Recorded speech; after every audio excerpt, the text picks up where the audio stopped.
mga estudyante kasi ako na talagang hindi nakakapasok kasi walang pambaon. Sabi ko, oh anak, please lang pumasok ka. Huwag mong problemahin yung baon. Ako na yung bahala doon.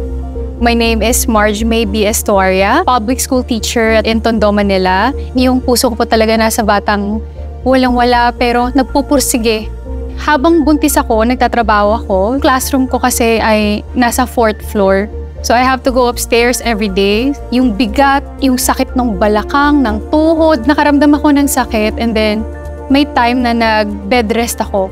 Sayang yung araw na wala ako sa loob ng classroom.